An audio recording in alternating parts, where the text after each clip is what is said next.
The mission here at Lady K Sailing has always been to get more people sailing more easily, and my genuine belief is this sport isn't hard. Turning it into a lifestyle and living on a sailboat is not out of reach for most people. A lot of people will tell you why you can't or why you shouldn't, but around here, you can.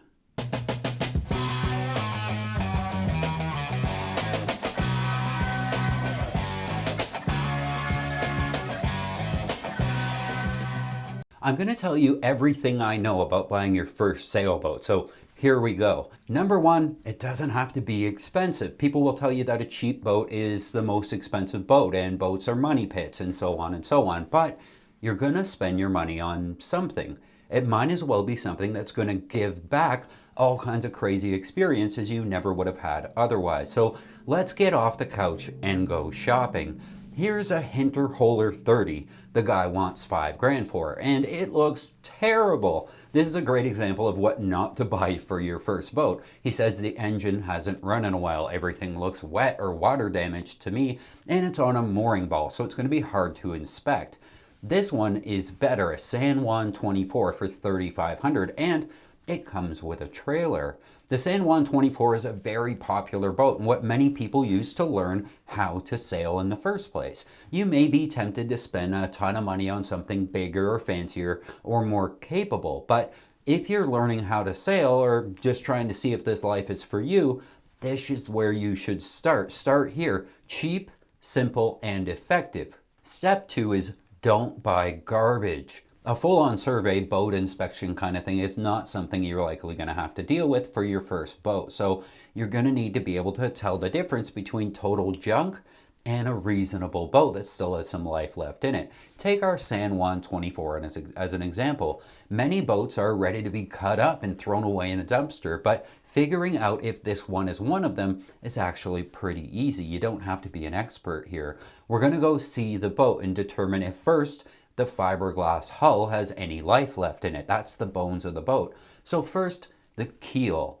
The keel is bolted to the hull. So we're going to climb inside, pull the bilge boards up, and check the keel bolts. Are they rusty? Are the holes they come through rounded out and oblonged? Or are they tight and in good shape? Is the bilge floor all cracked and broken, or is it still a solid surface? If we're sure the keel's bolted on well and going to stay on, our next target is the deck. Most glass boats have a foam core deck or a wood core deck. That gets water in it and it rots, ruining the whole boat. Walk the deck feeling for soft spots underfoot. A couple of small soft spots are not the end of the world and almost to be expected in a boat this old, but remember, a sailboat hull is basically a fiberglass tube. And if the top half of the tube is all wobbly, the boat's not going to be safe and should either be extensively repaired or just thrown away. If the deck of the boat is solid and the keel is good, we're going to be looking at the chain plates next to make sure they're still attached to the hull and still sound where they attach. Also the wooden bulkheads inside the boat to make sure they're still tabbed to the hull and solid. They stop the tube from collapsing, so they're important. Same with the transom, especially where the outboard bolts on. We need a solid transom with minimal cracking in the glasswork. Next, head up to the front and check the bow chain plate to make sure it's sound. A lot of people overlook that one. Make sure the glasswork it's bolted to is in good shape. These are all deal breaker items on this boat. If any one of those things is bad, I'm probably walking away. But just about everything else on this boat can be repaired or replaced. We're going to look at the mast and the rigging next. And while that's a critical component, finding a new mast for a San Juan 24 wouldn't be impossible. They made a lot of these boats. Look at the aluminum on the mast. We're looking for cracks in the aluminum or welds where it's been fixed in the past, particularly around the spreaders, and check the masthead for wear and the mast step and make sure we don't see anything alarming. The standing rigging should be sound and without much rust or stray cables or anything like that. Again, not the end of the world if we need to replace standing rigging because it can be done and it's not terribly expensive on this boat. Number 3 on buying your first boat, don't buy something that's going to be a pain in the butt to own, like that Hinterholer on the mooring ball. You need to buy something you've already figured out how to own. The San Juan's on a trailer and it can be towed anywhere that you want to keep it. Some boats don't have trailers and need cradles or jack stands. Does it come with that stuff? Some boats have a deep keel and they won't fit in certain marinas or certain cuts and will need to be kept at marinas with a deep enough draft. Don't buy a boat that doesn't fit where you intended to keep it. Many marinas also have a length requirement and won't accept boats over a certain size. And on the ownership note, can you insure it? Some marinas don't care about insurance, especially if they don't have to put the boat in or take it out with their travel lift. A trailerable boat, they likely won't ask for insurance at all, but if they do require it, can you get it? Most often with cheap boats, you can get an easy liability policy without much trouble, which is a big reason to stay cheap, but something you can afford to lose if the worst should happen. If you buy something you need insurance to be able to replace the whole boat, that's something that's going to need a survey, and then everything gets a lot more complicated. And this is just your first boat. I know this isn't a flashy video with $100,000 or $200,000 boats, but I honestly think we need to make content we really believe in, and I believe in this stuff. If you're interested in sailing, you need a path to get to it as easily as possible, and I couldn't do this stuff without the support of the patrons, the people who give as little as a couple of dollars per episode to make this all possible. Thank you so much. If you'd like to help support the mission of getting more people sailing more easily, please consider becoming a patron. And number 4, the big scary part about buying your first boat is actually learning how to use it. And this is going to be different for different people. The path I use to learn is specific to my area, and everyone will be slightly different, but I'm going to share with you my experience. I had a small speedboat when I was in my early 20s, and I wanted to get into a sailboat instead. I listed the speedboat for sale on the for sale sites that were free to list on, and in my ad I said I was only selling it because I wanted a sailboat. I think I was asking like $2,500 for my inboard-outboard powerboat with its trailer.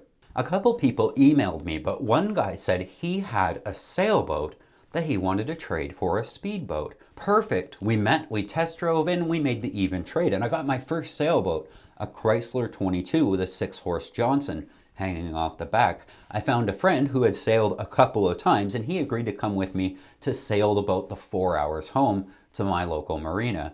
To learn how to use the boat, I watched every YouTube video I could find, and I started taking the boat out only on nice days.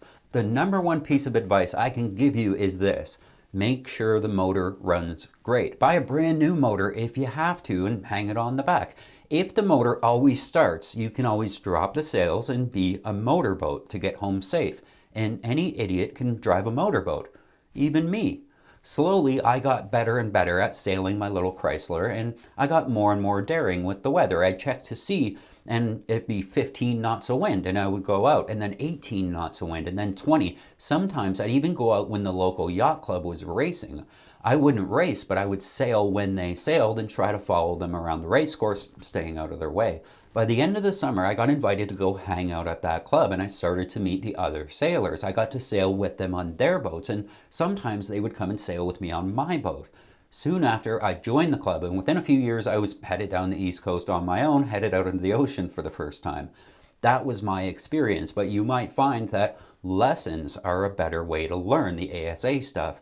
You might join a club to crew for other people, or join a crew finder page on Facebook. We have one called Lady K Sailing East Coast Crew Finder, and loads of people have used it to get on boats. This stuff works, and if you join mine, I police it pretty well to get the riffraff out. And number 5, and this is the most important tip I have, and this is from the heart: just do it. So many people talk to me about how they always wanted to pull the trigger on sailing, but they never did, or they waited too long for the right moment or something, or whatever was in the way to get out of the way, which never got out of the way. And so many people tell me stories about how they said, screw it, they stopped waiting, and they just bought the boat. And I love hearing from you, how much your life has changed when you started sailing, and all the cool things you've done, and the people that you've met along the way. From racing to traveling to just sleeping on the boat instead of sleeping at home. Cool stuff always happens when you do this stuff. Getting up and getting out there to do something, to do anything, to be healthier and more active, and just to learn something new. Trying to say that a $5,000 old sailboat is a waste of money after looking back on how much that little boat will change your life is just crazy. The new people that you'll meet, the places that little boat will take you, you'll become a fiberglass repair artist, an outboard mechanic, a sailboat race trimmer, an excellent swimmer, and a really good trailer backer-upper, and so much more. That's my belief. It's not a waste of money. It's the best thing you could possibly spend your money on. And if some old guy tells you that you can't or you shouldn't do it, that's how you know you're on the right path. Pissing people off who say you can't is exactly why you should. And if they happen to have their own YouTube channel where they do nothing but belittle other sailors and smack talk all the sailboats they see, and they mention you while they're too scared to show their own face, then you know you're doing something right. Until next week, friends, keep the heavy side down, but not too far down. I love you guys.